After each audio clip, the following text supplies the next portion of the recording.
We're live, I believe. Are we? Hello?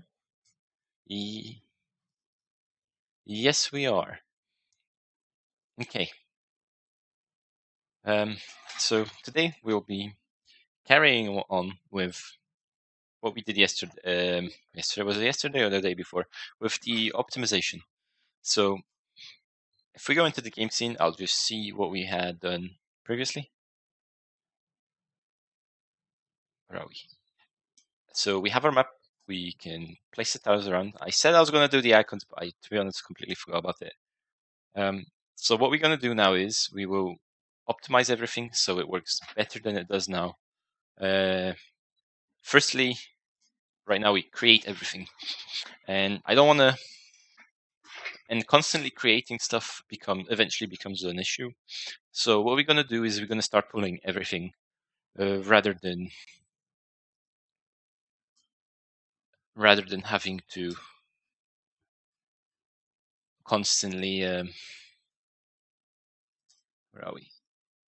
Rather than having to constantly create a new object. Because if we press play, and I'm just going to play some tiles at the start, like so. As we see, every single time we create new prefab and then we destroy it, create new and destroy it. So that has to go. So what we'll start off by doing is we will create a new script. Actually, I'll create a new folder and I'm just going to call it utilities. And that's where we'll have all of our little utility scripts if we make more. And we'll just call it pooling because that's essentially what this does. It will just pull objects for us. Can I see the chat? Yes, I can. Everything's all good. I hope the title is set properly as well. Let's just move some windows around. Okay, so if anyone's interested into pulling, I think there is a Unity page that literally shows how to pull. But essentially what pulling does is it creates all of the objects at the start, it disables them, and then when you need them, it enables the object and puts it in the right position as if it was created. So what we'll first do is we'll create a serializable field and we'll put our game object that we want to pull. And that's going to be our pulled object. So object that we plan to reuse many times. Now, we will then have a private integer for the amount of pulled objects. So how many copies of the pulled object we want at one time. So if we think about a game like, let's just say Counter-Strike, and we have a weapon like a DM4, which has 30 bullets in the clip, a pulling script would probably have 30 bullets or less, depending on how fast they travel. So would it be possible to have 30 bullets in one instance when firing a clip if usually the clips would hit the destination before, then there would be less. But 30 is a safe number because that's how many we have in the clip. So then every single pulled object will always be used and there would be no need to generate an extra one. So what we'll also add is we'll add a boolean if it can grow, and we're going to set it to true. So what this boolean is going to be used for is if the pooling can extend if it hits the limit. So let's just use the example of Counter-Strike before. Let's just say we only pulled 10 bullets, but we managed to shoot 11 before either of the 10 ones despawned. This is when we encounter a problem, and that problem is that we don't currently have enough bullets created. So this boolean will just check if we allow it to grow, which we will always do. Well, we might have some specific cases where we don't, so we're just going to leave it as that, but by default, we'll definitely want it to grow. And that's what's going to manage it. And of course, we need a list, but this list will be a variable that we don't need to see. So this will be a list of all of our pulled objects. So this will be called pulled objects, like so. Now in start, what do we do in start? In start, we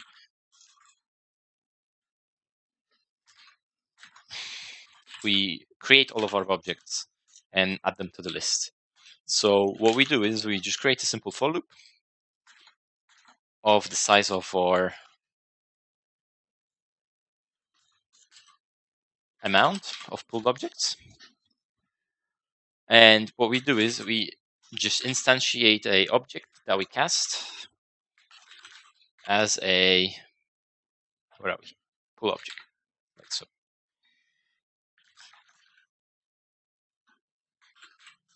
Now, what we do is then add that to our list, but we also set it as inactive.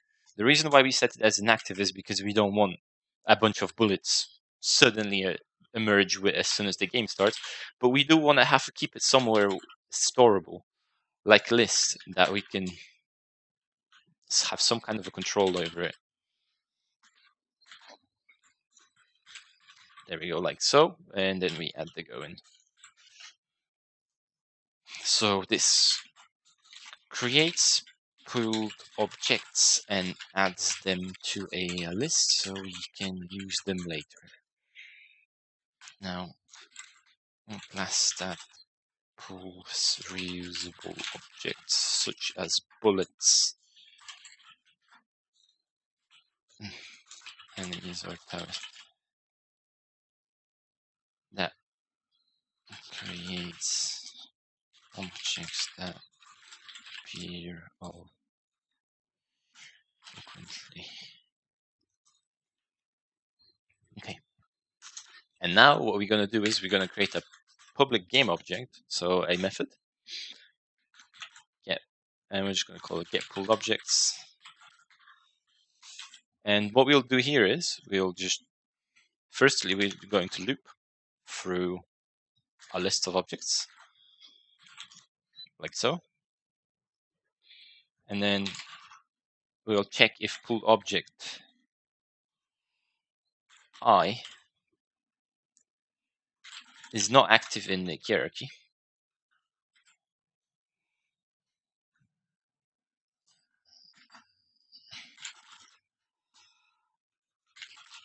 Like so. And the reason why we check that is because we don't want to grab the object that is currently active. So we want to grab the bullet that is currently disabled rather than the one that is enabled, because then we would just reuse the bullet that has been already flying, trying to shoot somewhere. And then we just return the pulled object that is available for us to use. And then, of course, since this needs another return type, we will just gonna do return null at the end. And right before that, as we said, we had the can grow. So if our can grow is set to true, then we will essentially just create a new object and add it to our list. So we'll just do this. However, we're not going to set it to false because we want to use that object straight away. And what we will return is that object itself, like so. Now, so this means that we will usually, this will always go into here or here. However, if there is an error, it will just go to that one, which will give us nothing. So now that we have pooling set, let's add pooling for everything that we can think of. So what will we pull? Well, right now we know that we will have, let's just create a new object to store our pulled objects. So we'll call this pulled objects, like so. And we will add a new, and we will attach here our pooling script. So this will be our, let's just call it the basic bullets, pool, like so. And we're gonna go into our prefabs folder, into bullets, and we are going to select our gun tower bullet. And let's just put it at a number of 40 and leave can grow as true. Now, what we'll see if we press play is that we get a lot of bullets spawn. They're the bullet that we want, which is great. Actually, another thing that we will add is let's just set them as a parent. So what I'll do here is I'll do go.transform.set parent, and then I'll just do this .transform. So that will just prevent the bullet from looking nasty in the hierarchy. I mean, yeah. So there you go. Now they all appear in here. So now that we have the pulling script complete, now we can use the pulling script that is attached and change it to how the towers operate. So now if we go into our scripts and find the tower script, which should be just a basic tower, we can now add a new serializable field, which is going to be the field that will store our pulled tower. So we need to reference our object pulling, which is just pulling, and we will call it bullet pull, like so. Now that we have bullet pull, we no longer need the bullet itself. So the bullet can just disappear. And this will give us some errors because we no longer have the bullet. There we go. And essentially what we have to do is change everything where it says bullet to our pulling script. So first thing that we'll do is bullet pulling is not null. So we'll still keep that just as an error-proof function, but we will not instantiate it anymore. We no longer have a need to instantiate bullets. So rather than doing that, but we will still have an object that we want to reference. So we'll instead change this to our bullet pull, and then we're just going to get pulled object like so. And so what this will actually return is a available bullet for our tower. Now that we have that, we set the position. We should probably set the rotation as well.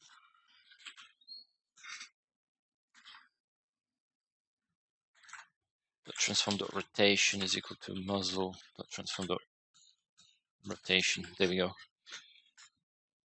And we'll still get the component and set everything else. So with this, we have actually successfully pulled our bullets. We'll do the same for towers slightly later on in the future. But let's just give this... Oh, it's not going to work yet, is it? So where are we?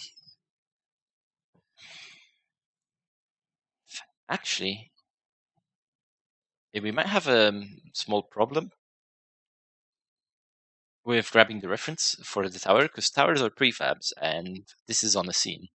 So what I'll actually do is, for our gun tower, rather than having this here, I will simply drag it as a prefab of our tower. So each tower will actually have its own set of bullets that it can manage, and we can just drag it across in here. And then we can just slightly decrease the amount of bullets that we pull to 10, rather than having all of the bullets for each tower.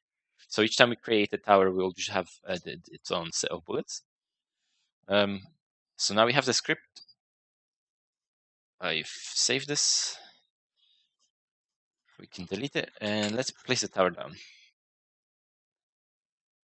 and see how it goes. So now we're going to place the tower and press start wave.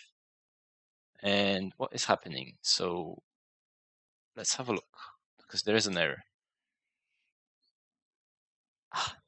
That's right. So one thing we didn't do is, so we actually didn't enable the bullet.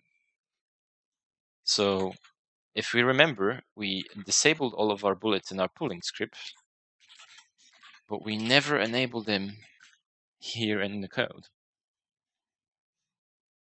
So we can actually use them. Actually, that should be the last thing. Let's just leave it here. So now let's try this one more time. There we go. Oh, where do we get the error? The object has been destroyed. We are still destroying pulled objects. So what we forgot to remove now is every instance of where we destroy bullets. So if we go back into our bullet class, we need to modify the bullet class so we no longer destroy bullets. So rather than destroy, we simply just want to disable them. So I'll just make a private void disable bullet, and we'll do this dot game object dot set if false, and we'll just call a disable bullet in each of these instances, like so. So now if we press play, now we should be finally done once and for all. There we go. We don't get any errors. The bullets work as intended for the tower. Now with this, we are successfully pulling our object. We do get some yellow errors that I want to get rid of. Where are they? Hello? Okay. Well, we get them errors from here anyway. Just gonna create some. No, there we go.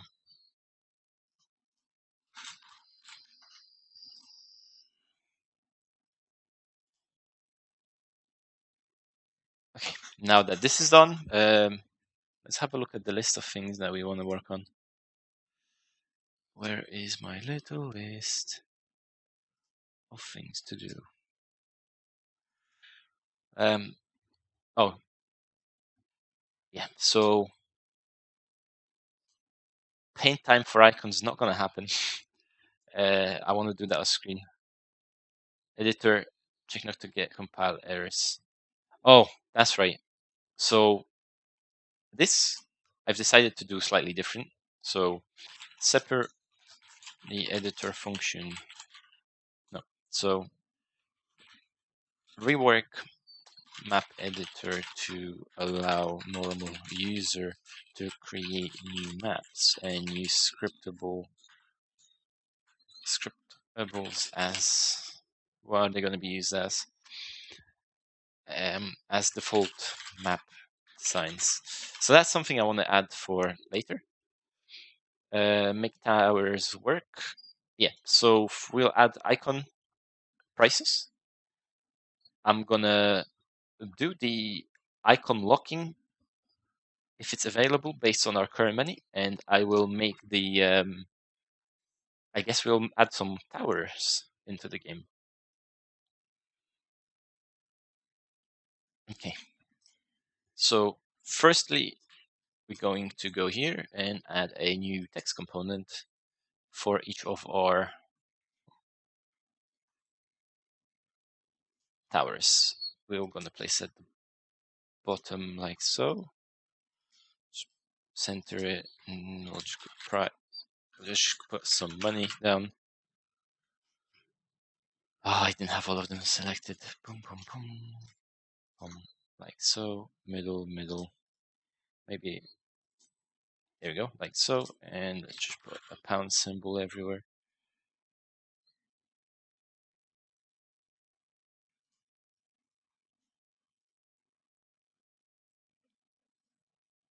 Okay, that's great. Like so. So now let's go to our tower selection and slightly expand the code. We already use UI, so we're just going to get the reference to the text component, and it's going to be the tower price, like so. And what we'll essentially do here is text price, tower price dot text is equal to, and then you're going to put the pound sign, whatever, and then we're going to do tower dot price buyout price cost. So that's all we need to do for this. So now the user will know how much our tower costs. So now we're just gonna grab the text component and drag it in each of the towers. And if we press play, that'll be done. There we go. So now we know exactly how much each tower costs. And now we are going to make something slightly more complicated, which is going to be the locking mechanism for the tower, for the costs, so we know if we can actually afford it or not. How much money do we start off with? Show me, game. Too much. So I believe money was in the game manager. I'm actually going to just make money. Where are we? Is there no? There we go. I'm just going to make it serializable for now so we can easily modify how much money we get from the inspector.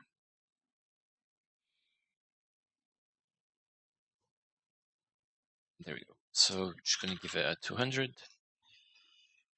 Is there anything that costs 200? Okay, that's great.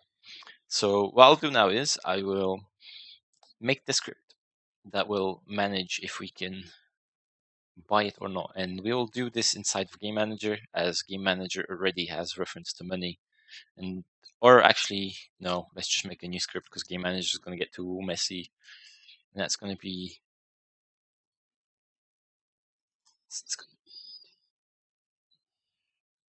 let's just call it tower availability, like so.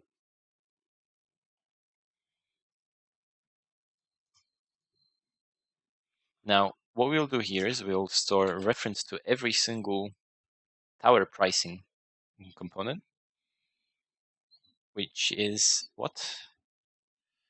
Which is our purchasable towers. Where are we? To a tower selection. So what we need is an array of tower selection. Let's just move this to the front. And that will be available towers. Of course, this has to be an array. And what we'll do is essentially every single time money gets updated and at the end and the start, we will have to check which ones we can and can't buy. So we'll do public void update availability, like so. And what will actually happen in the update, we'll need to have another icon.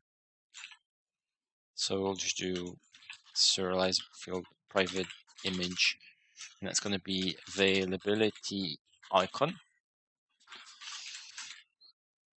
And what's going to happen is this will either set this. Oh, we can actually keep this as a game object or a transform. So what's going to happen is it will check if the price is within our money cost. We'll then set the availability for each one of these. So what we'll do is we'll loop for each available towers dot length because it's an array, and we'll just do. What are we doing?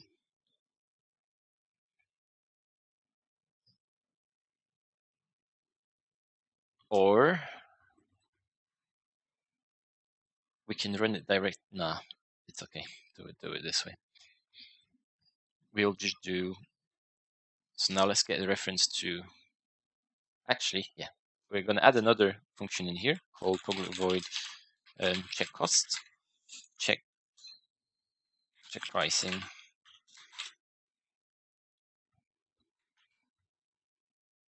and what check pricing will do is it's going to get called here. So available towers I check pricing, and that will be the only thing that will ever have to be called from the game manager. And here we will do the following. So the same way we have this. So if the money is higher than our availability icon, dot set dot game object dot set active, and that's going to be false because we can afford the tower, so that means we don't have to have it enabled. But if we can't afford, we'll just set it to true. So there we go. Checks whenever the tower can be purchased or not. So what this does is it loops through all available tower selection icons to see which can be afforded by the player. Now, and this will have to be called in two places. Every time there is or actually, every time there is a change to money. So the change to money happens in the game manager in, I think, two separate places. So first, let's get a reference to this. So we'll do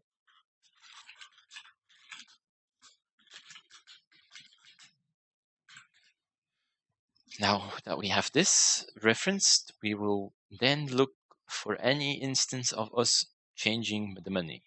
Where do we have money, update money?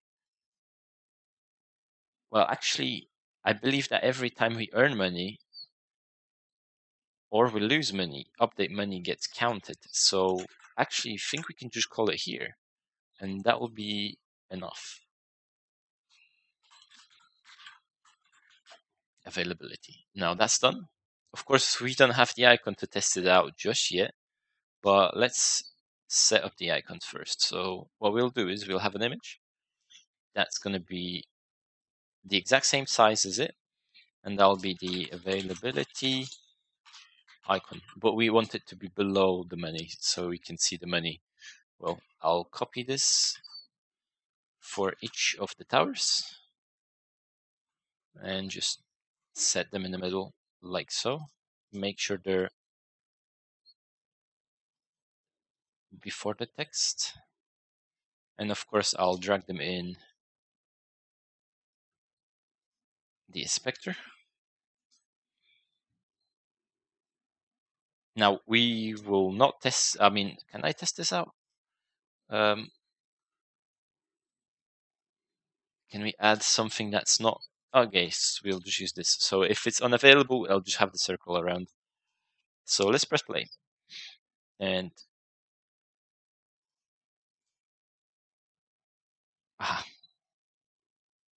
so yeah, what we need to do now is we need to drag in our little tower script, which actually hasn't been even placed.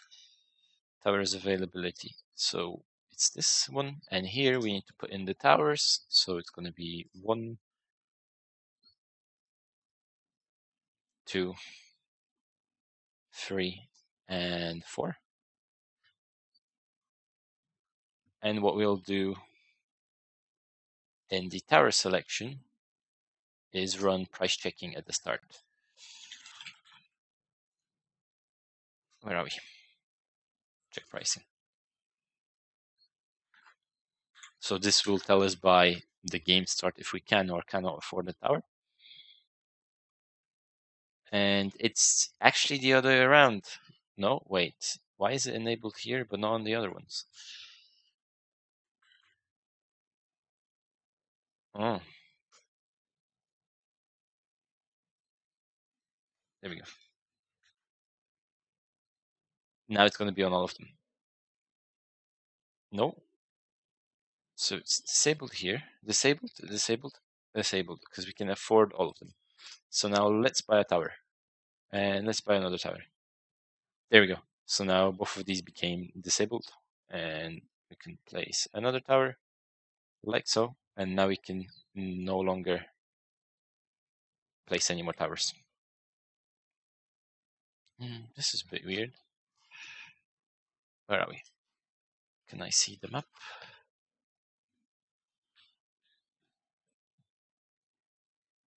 Oh, why was? Oh, it's the bug of not placing it at the floor. So one thing, there is a very easy way to make it so it doesn't get placed so high, and that is by just making sure. Where are we? That the tower This is weird.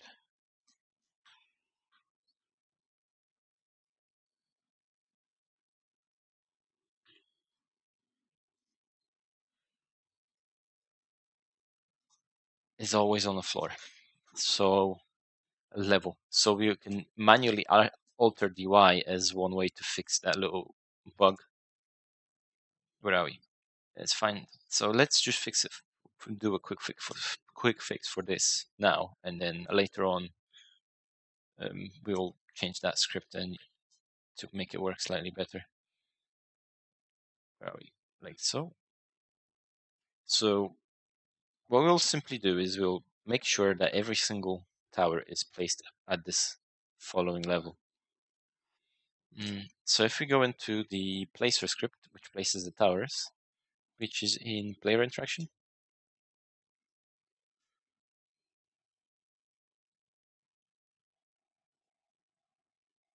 Did the script just...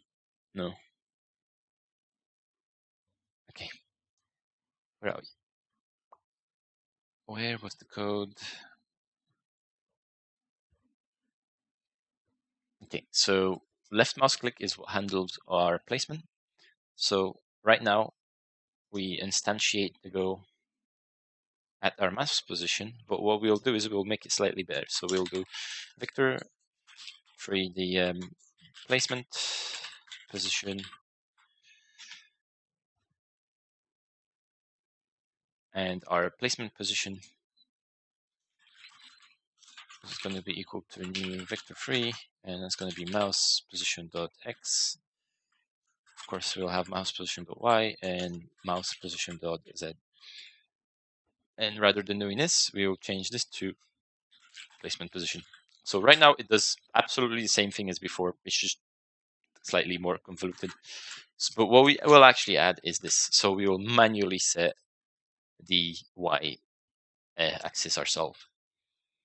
How will that help? Well, that will always align the tower at the same y, even if we have the upper placement glitch in some way. So what I did now was I've put a tower inside of a tower, but it still places it at the same level. So of course we don't want the towers to be placed like they do, but it's an improvement to the code at the very least.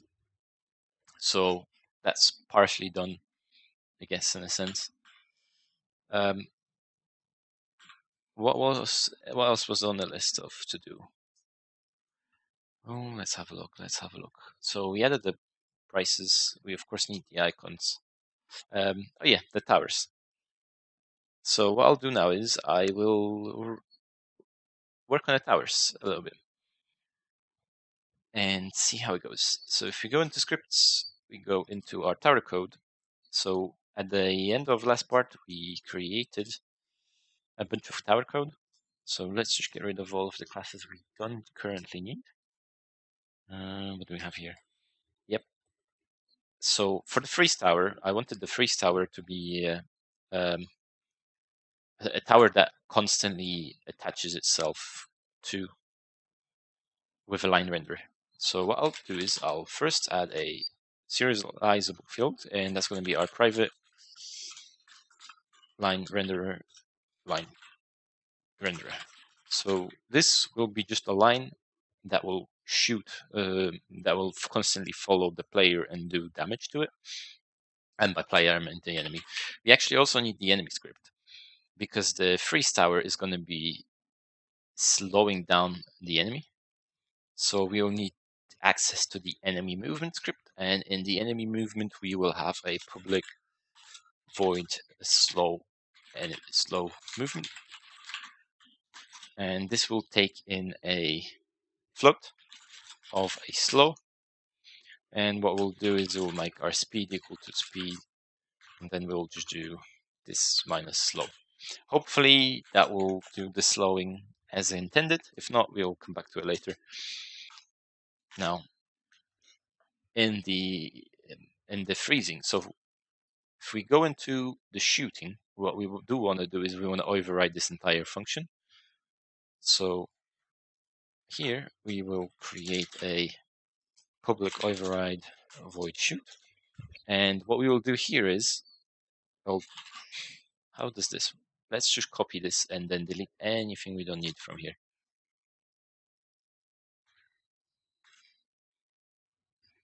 So, of course, we don't need the rate of fire here. Well, actually,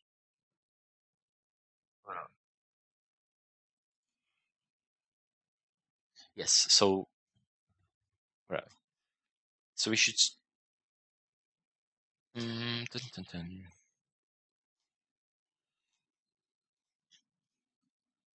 Let's get rid of that.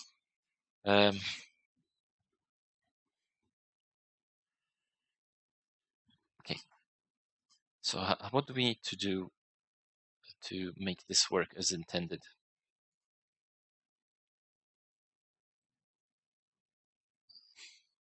Let me think.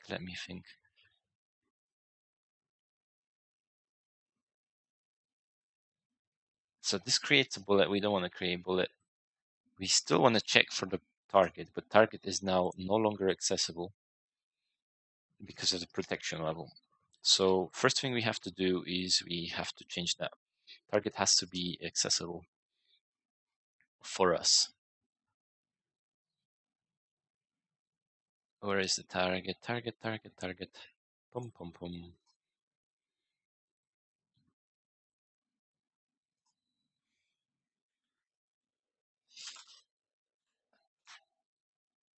There we go.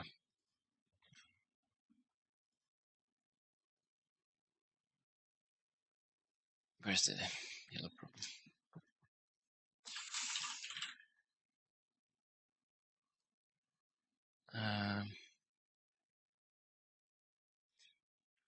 And back to the tower. So what we'll do is we'll just get the target, and we'll do. Well, how do we grab the target in here? What do we do here with the target? We don't do anything with the target because we create a bullet. So firstly, let's check if our line renderer is enabled. And if it's not, we'll just do. Now, for the line renderer, we will connect, well, the position. So 0 is going to be where the line starts, and 1 is where the line ends. So 0 is going to be at our muzzle. Where is the muzzle? Reference.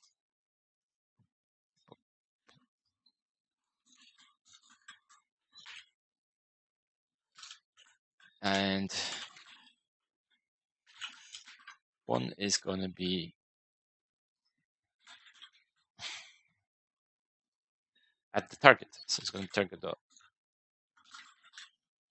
like so. And that creates the line of the line renderer to start and the position of the object. And then our target, well, we'll have to get the component of the target to be able to damage it. Where do we have enemy left? Is it enemy health? So we need to get access to this. So if we go back into the freezing tower, we'll do enemy health, and then take damage. And of course, damage will be passed as damage, which we have to also. There we go. We can pass the damage across. And finally, we will do the slow. I don't think we have a variable that is set for slowing just yet, so we'll just make it. But anyway, we'll get enemy movement dot, and then slow target, slow movement. And for now, we're just going to leave it as something as this. Or actually, let's make a variable here called private float slow factor, and let's leave it as 0.5f, and just pass this through like so. So this is all we need for the tower to cast a ray, and then ray cast it off. Wait.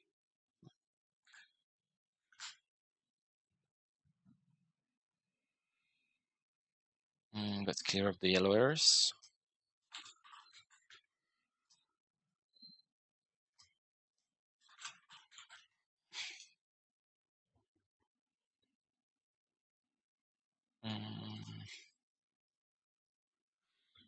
What are we looking at now?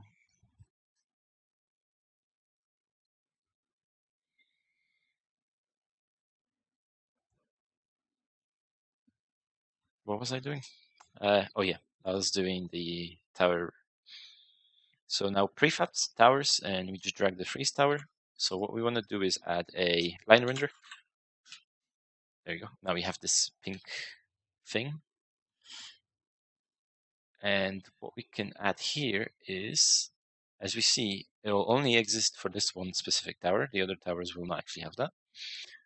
So what I'll add here, we don't need actually the pooling for the line render. It's just going to be itself.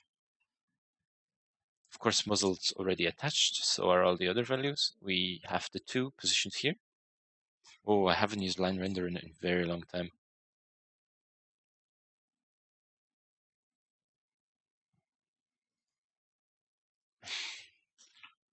So what we'll do is, here, we'll just set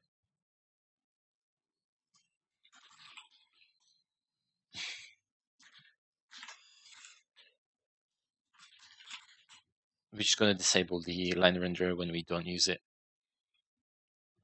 Now, I think that should be enough. Although I haven't used line renderer in so long, I have no idea how it works anymore.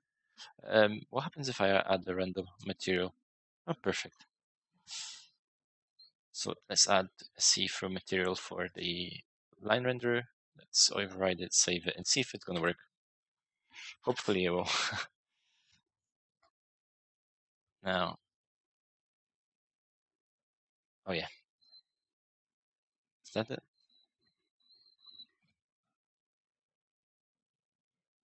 Oh, that is way too much damage. That does way too much damage. I think we have to do time all the time because we are passing through way too much. Also, the line is extremely thick, which shouldn't be so. Where are we? So let's make the line not as thick. Where is it? Oh, the thickness of the tower.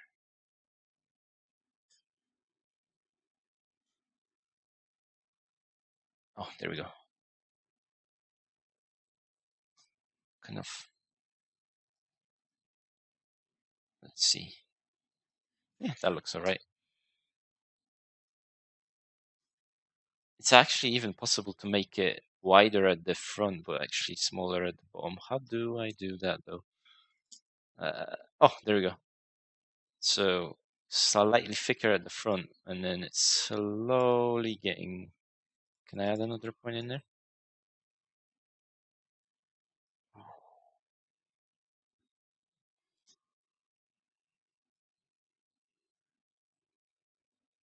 And there we go. Let's see how that's going to look, and give this a play.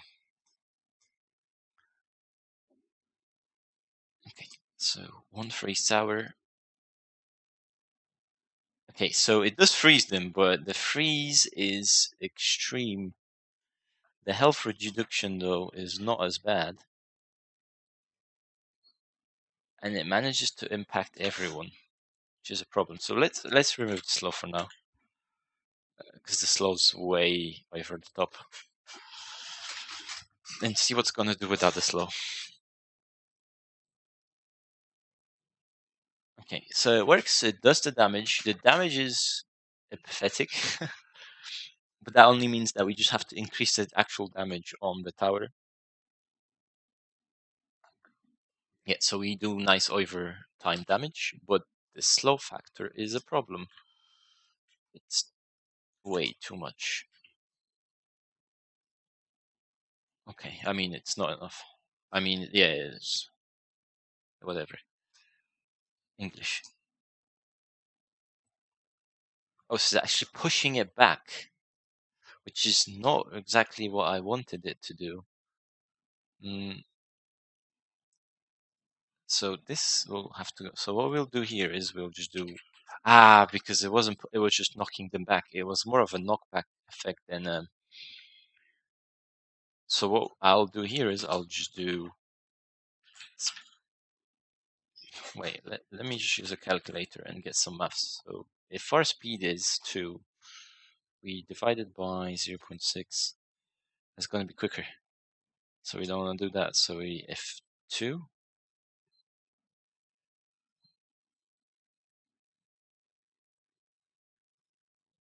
Well, I think we can just flat out remove from the value. So just do speed minus slow. That should be the easiest way to do it, and it will work. Although,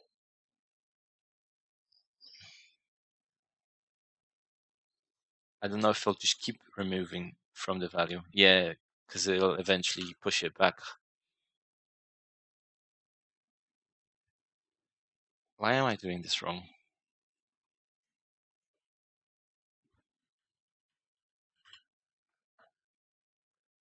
Okay, let's forget about this for now. I won't have time to finish everything else I wanted to do today before I do this. So that's basically the ray tower done. The burn tower will use the basing shooting, but it's going to have an extra effect attached to the bullet. So what we'll do is we'll actually keep the base, but we'll also apply another effect to the enemy, which is going to be the damage over time uh,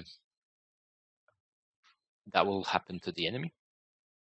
So what's going to happen here is we will add extra code on top of everything. And so if you go to enemy, we'll have a little debuffs function. So I'll just do here is public void debuff, fire debuff, like so. And every debuff has to have some kind of, I guess we'll have a duration for how long they last. I could put it as a variable tower, but we'll just have maximum effect and the same for every enemy. So I'll just do is I'm just going to put a float and it's going to be max debuff, and that will be 5 seconds. It will always be 5 seconds. And then what we'll have is the current debuff duration, and that's going to be set to 0 by default. There we go, like so. So now we have these two values to do. So every single time we cast a debuff, we will do our max debuff, well, our current debuff, and that's going to be plus equal to, and we're going to add 2 seconds. It's just going to be a flat value. And what we'll do is, if our current debuff is going to be, actually, we'll just plus equals 1 to our current debuff. And then if our current debuffs are going to be higher than or equal to max debuff counter, then we'll just reset them to the max debuff, because we don't want to constantly overstack the debuffs. So we'll, every single time our burn tower shoots, it will apply this debuff to the enemy. But what will also happen is we'll need a update function, or rather than an update, let's make a let's make an update function. So what we'll do is if current debuff is higher than 0, no, let's not make it an update, because that'll be pretty expensive. What we're just going to do is we're going to invoke repeating instead. So I'll add a private boolean called is debuffed. By default, we're going to set it to false, and we will actually just start the object as false. But what we'll do here is so every single time we add or run this, we'll set it to true. And we will also create a new function called private void debuff counter. So what debuff counter will do is it will essentially do take damage, but it's going to do debuff damage. So for now, I'm just going to set it as 3. We're going to slightly change it later. Well, why did I copy all of that? Take damage. And just going to leave it as that. So every time this is run, it will do the debuff. Of course, right now, since this is going to be called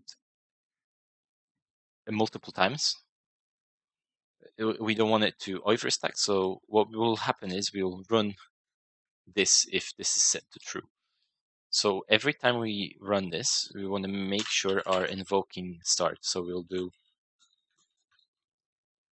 wait, let's just go back. So if it's debuffed, nah, let's leave it. I need to think this through. I don't know what I'm doing. Thinking. So we have invoked repeating, and then this invoked. So if is buffed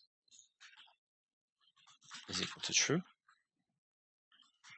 then what's going to happen is we will run this and take the damage, and we will also take away 1 from our current debuff minus equals 1, and then if current debuff duration is equal to 0 or is smaller than, then we simply put is debuff to false, like so. But we only want to, so we'll invoke this as a repeating function. So basically, this is how we invoke repeating. We put in the function name in, and then we want to do it. We just put how many times we do it for how long as we want. So what this would do is at start it would constantly run fire debuff every second, which would only add it. Well, it would, I mean the debuff counter, which would only run it every second. So it would every second take away from our current debuff duration, and it will also do damage. So we also have to take, where are we? It will also take damage every single time this is done. Eventually, it's going to go to 0, and that's where it disables and no longer does the debuffs. But this has to be placed on a bullet, not on a tower. If anything, we can pass through some more information to the bullet that has been, where are we? That has been pushed in the base shoot class. But yeah, let's for now not worry about it and go into our bullet scripts. So we have Vorovbot, where are we? Scriptables, bullet.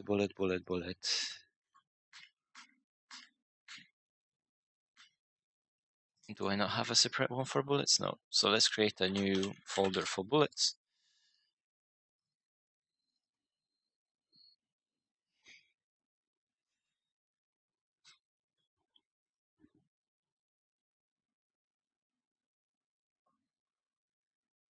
So we don't want to really change much from this.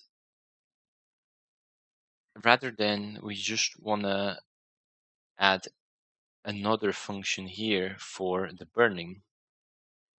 So if we go into our enemy health, we basically only want to do, we just want to call the fire debuff every time the fire bullet hits our target. So let me think. So, well, I can handle this in several ways.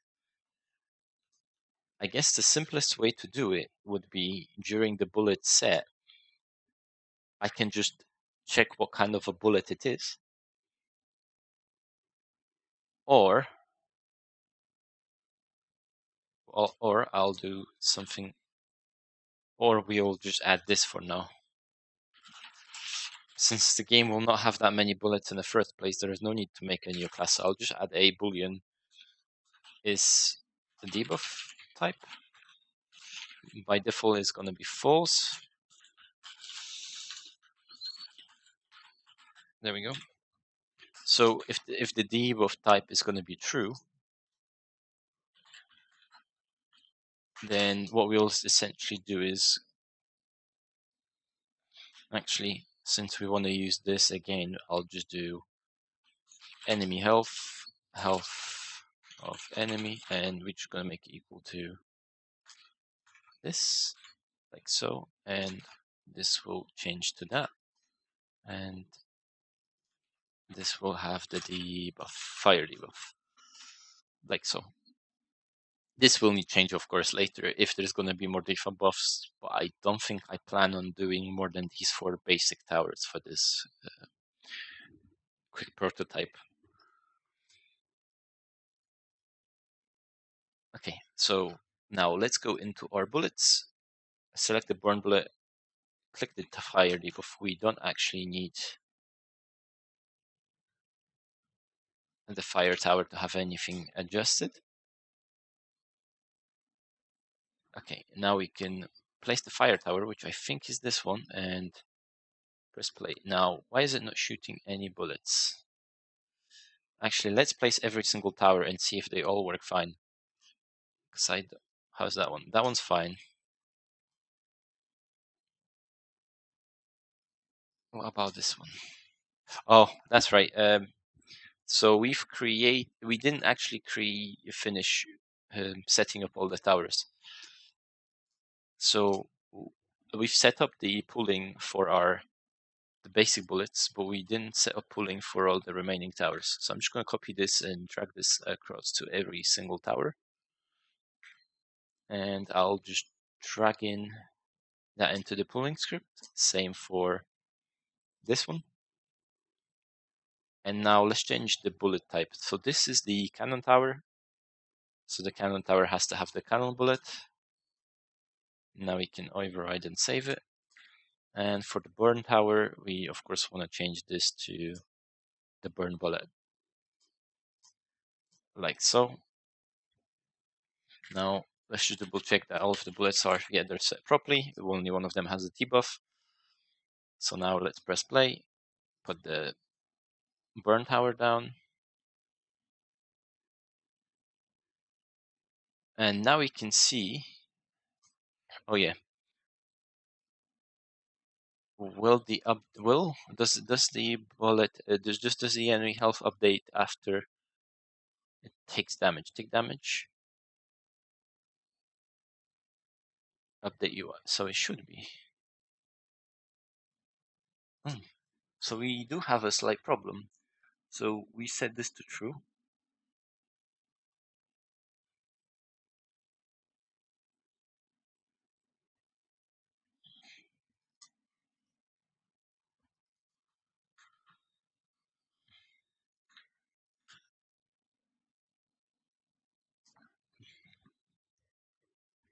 Let's change this to a slightly smaller interval.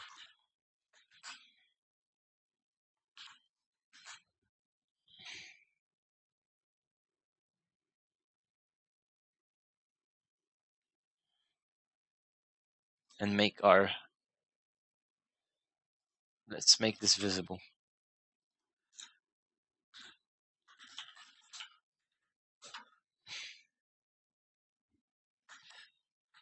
So we know if the numbers are right. Let's just have a quick look at the code one more time.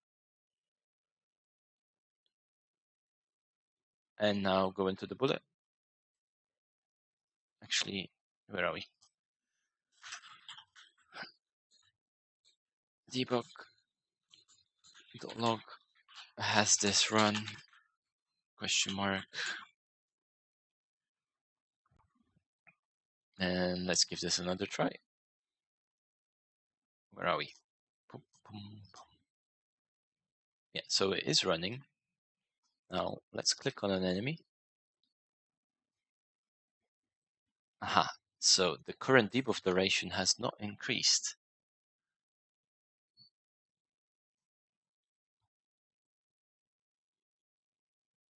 let's not run our invoke repeating for now. Maybe we are running it too often. Is that the correct one? No, that's the freezing one. There we go. Hello, little enemy.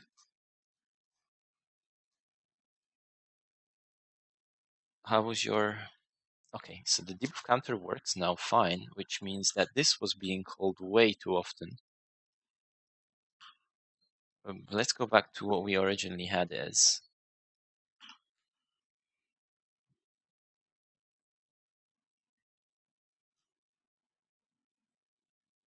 And then let's just put debug.log this, just to see how often I will have this run. Okay, let's just slap it here. And again, wrong tower.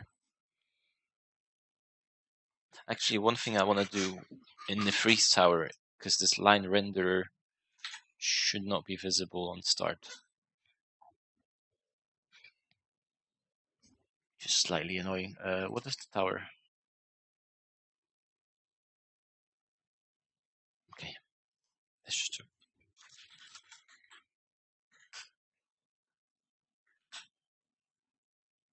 Go ahead. Yeah.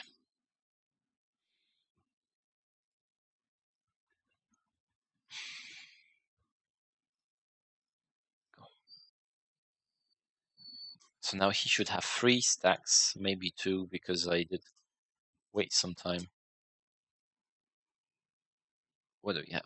Yeah, so the debuff is there. Okay. Oh, so it is. I guess it's because the damage is really miserable. Because we just passed 3 through, so it's not doing that much. But yeah, this works as we wanted it to. So if we go back into enemy health, I'm just gonna change the burn to something. What do we call this? We call this in the bullet. Fire debuff.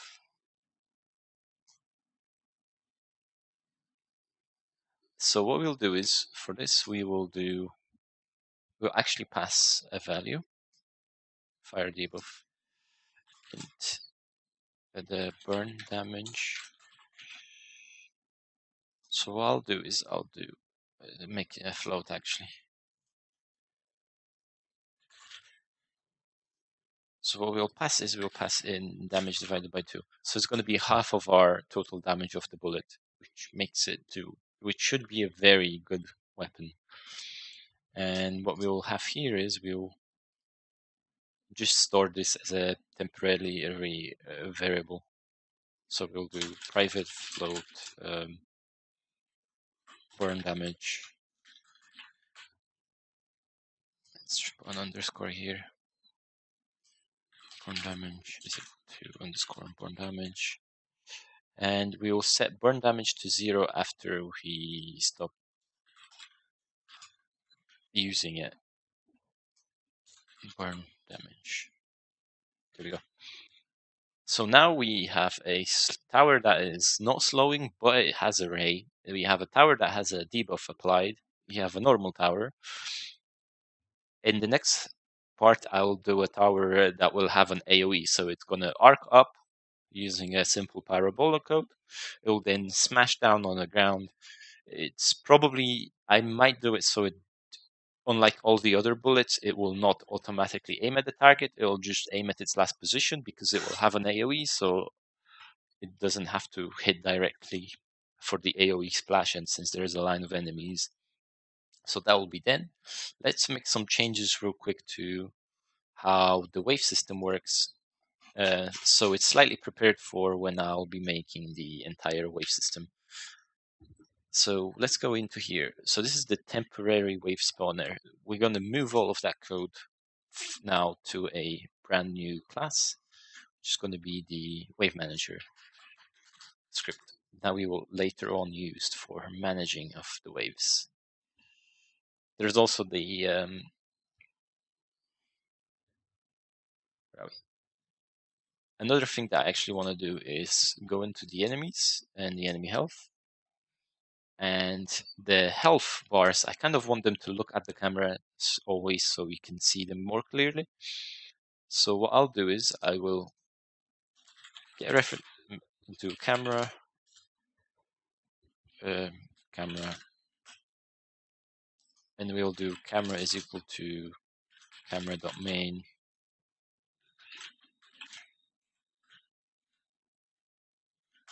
And now, should change it to cam.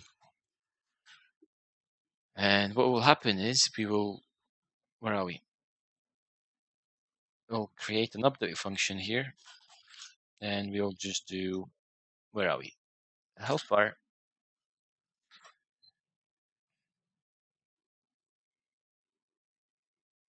It has to, wait. I think we'll have a slight problem. Do we have the parent game object of the health bar?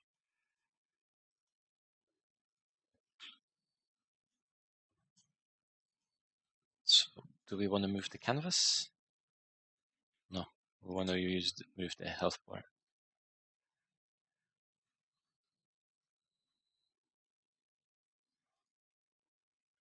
Well, either way. So what we'll do is we'll just make a reference. So serialize field, private, transform.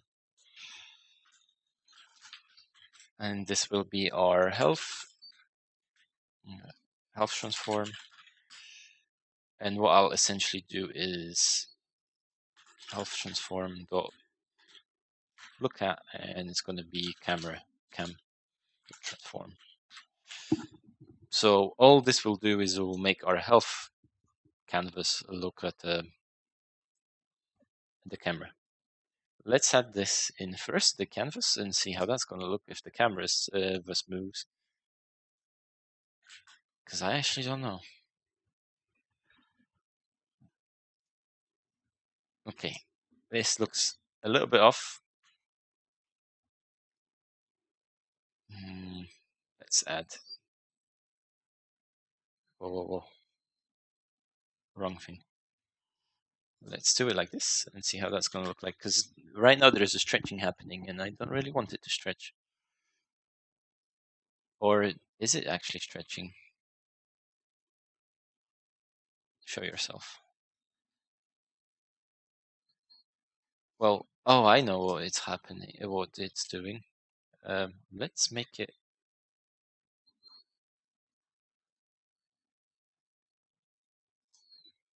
go across the entire canvas.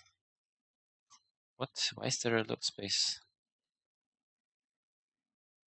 That's the entire canvas, right? Yeah. Why is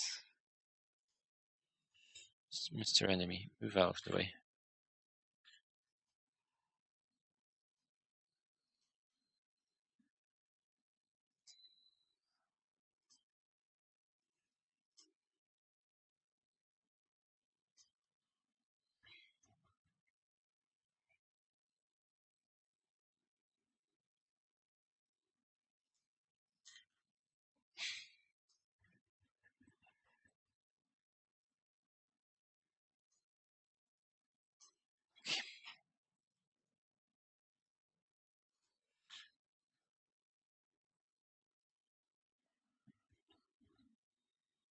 Why would it be?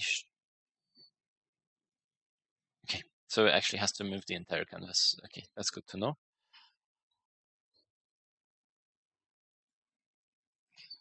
Apply. Gone. Now the entire canvas moves 100%. Where are we? But it's still way bigger than it should be. It should be like this. And this guy, of course, has to be inside. Okay, that's weird. That is very weird, in fact. Well, I will figure this out later.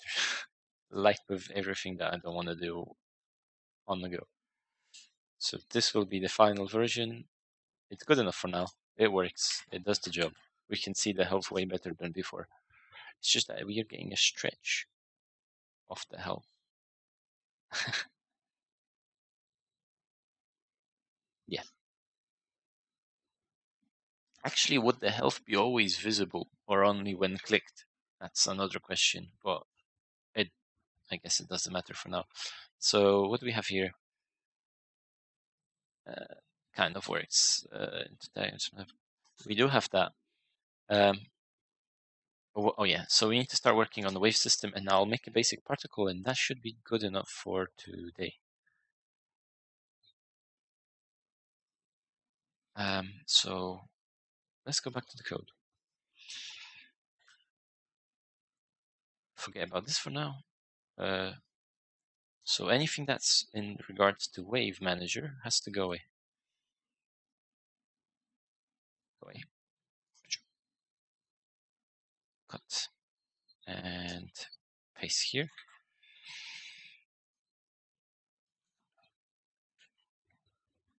Now there's going to be some errors here because we no longer use this. But of course, all of that has to move to the other class, to the Wave Manager.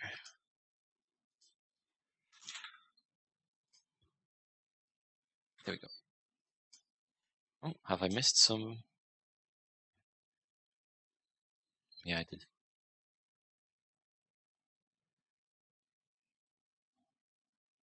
Remove this, slap it in here,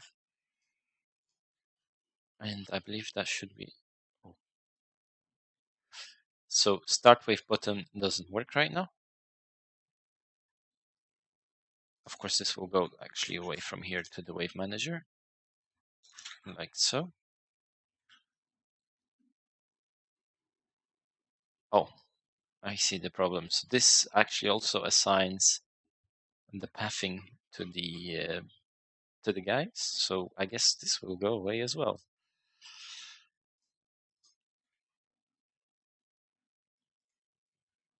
And here. Yep, go away.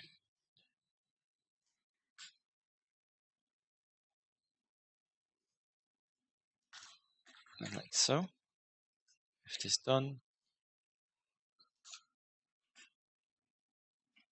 which created a lot of errors now, which is fine, because this code doesn't have to be in the game manager anyway. It's got nothing to do with it, and it was just getting too big and out of hand. Okay, so with this done, we can now fix the remaining errors.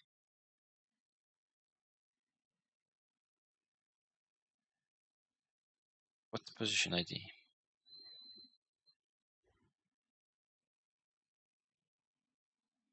Oh, it's the enemy movement. So currently grabs the game manager, but game manager doesn't have it anymore. But this wave manager does. So we do public static wave manager instance, and we will just do the exact same thing as in the other one. So we'll just do an awake function instance is equal to this, like so. And in our enemy movement, we'll just change this to wave manager. There you go. So now our wave handles all of the movement of the enemies, and it's got nothing to do with the game manager anymore. What do we have? Wave manager. There we go.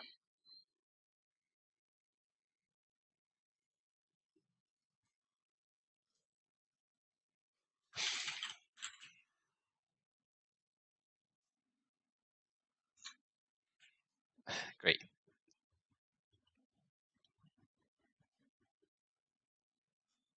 Well, with this, let's add wave manager to a game object. We need to add in the enemies prefab.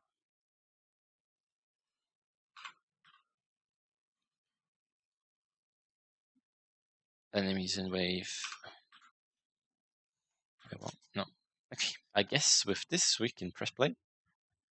And everything should work fine. Actually, we didn't set up the bomb yet, did we? Because we changed that as well. So the wave number button. Yeah, it's missing now, but we will still assign game manager, just that we need wave manager to connect it. There we go. So now everything's moved over to the new wave manager, and the wave manager works fine.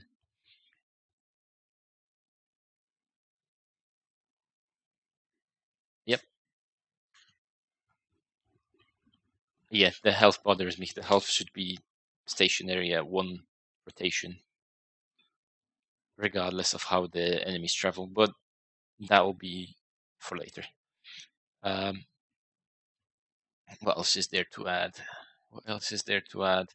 So we moved the wave manager. It will, oh yeah. So we are not counting waves right now. This is something that we should have. So I'm just going to create a initializers, and then this will be the wave management. So what this will have is we'll have private int wave number. It's very important to have a wave number.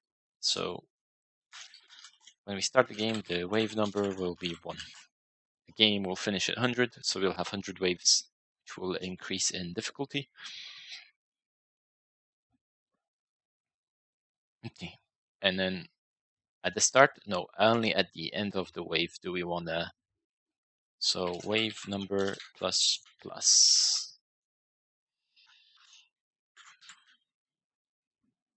So let's go through a wave and see if we can add another wave at the end, and then will it just keep adding? For now, it's just the same enemies, but let's add one here. I actually don't know if it's possible to do it with 2 basic towers. It should be, yeah, easy.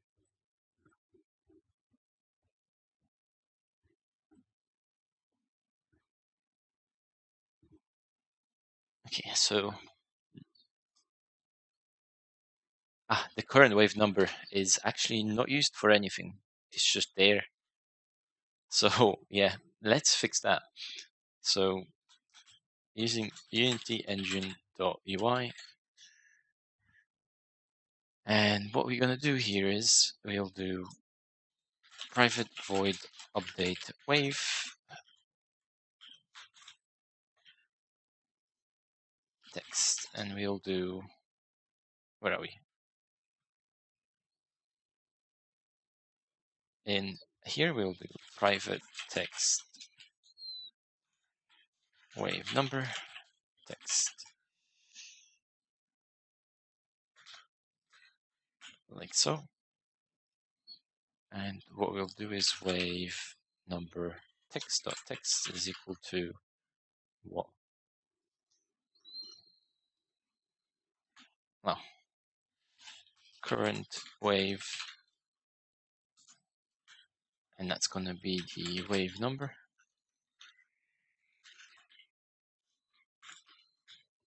And 100. We'll have 100 waves for this prototype. Or so is the goal. I didn't even attach it to anything. God damn it. Game manager. Okay, so now we can grab this text here and put it in here, like so. And then at the start, we will call our update wave. And we will also do it after we increase the number of waves. So let's see if it works. And go through a wave again. So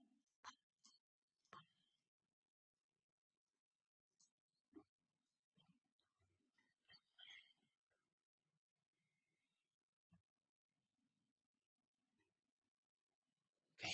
Yep, so it did. The wave finished.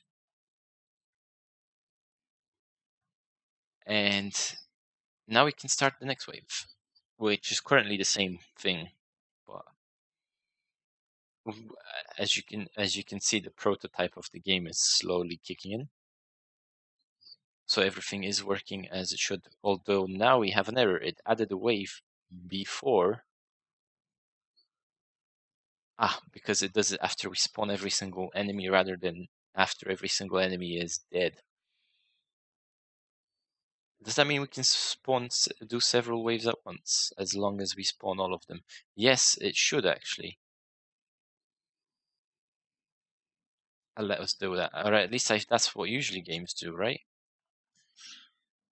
Actually, let's disable that function and make the wave only add a number at appropriate time.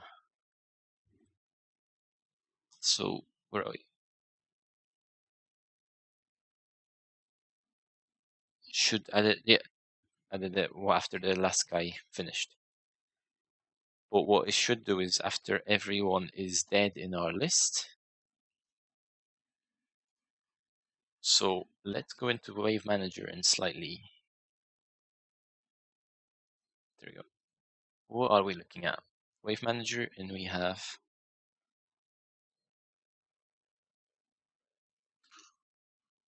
So what's going to happen is where are we?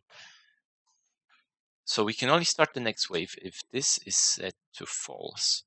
That means we can spawn more than one wave at once. But yeah, this has to move out. So what we'll do is we'll create an update function, and this update function will simply put check. Where are we? Do we have a list of enemies? Yes, we do.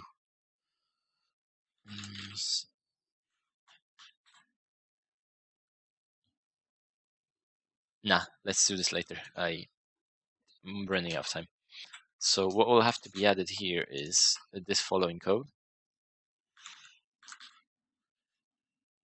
And what will have to happen is check if the list is empty. If so, add to wave number and update wave text. Like so. But then again, maybe, oh yeah, this is what we'll do here. Okay, let's double check the list. What's the time? Yeah, so we started working on that. I guess we can just quickly do a particle. Yeah, I think I'll just finish off with that. So, where are we? I haven't done particles in so long. So, what we kind of want to do is we want to have a splash particle. We want to slowly start adding effects to everything. So, how do we do a splash particle? Oh, I know what I can do.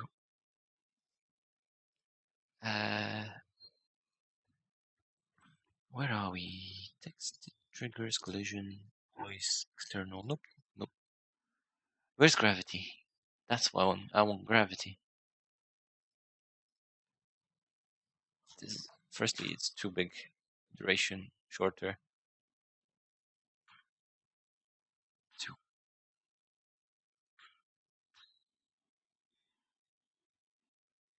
Emissions. Rate over time. 5. Shape. Cone. Okay, but where is gravity?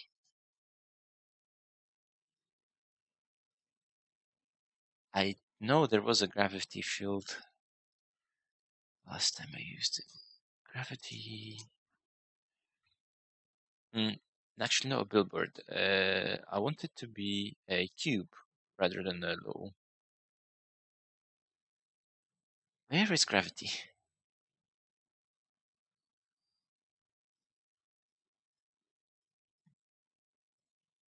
Oh, there we go.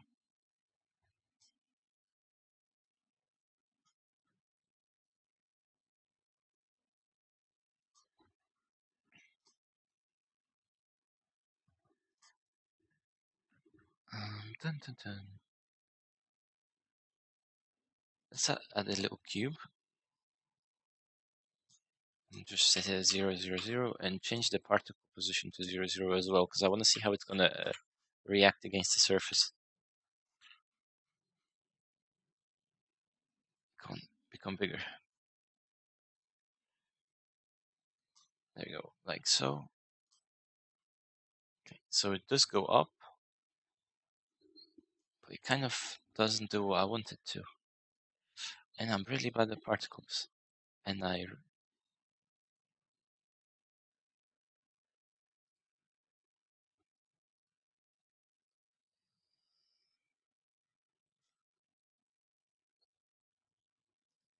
Okay, whatever. No time, no time. I'll be back some other time this week to do the next steps. Hopefully we can have every single tower work without any glitches, with particles, maybe some sounds if I can find something or make something with real quick. Of course, fixed icons, so it's a little bit more transparent. Yeah, so let's just write down everything that we need to do and call it quits. So icon still stands, rework for the map.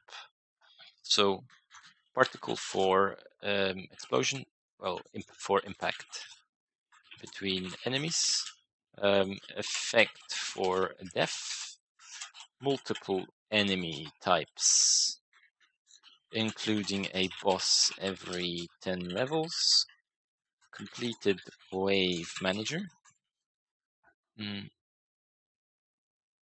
We actually have a different level selection. Basic options, sounds for dealing damage, and some free background music. There we go. So I guess those are the things that we have to do till everything's completed. So yeah, the map editor, so users can do it, use some basic particles, effect for death. Oh yeah, fixing of tower placements. So then the cannonball, parabola plus AoE damage, fixing of the freeze slowing tower. And that should be it. That would be entire prototype done, I guess. And then yeah. So, but yeah, those are the things that we will go through in the next 1 or 2, maybe 3 episodes, based on how much time it will have to take. Well, how much time I'll have available. Yeah, and that's it for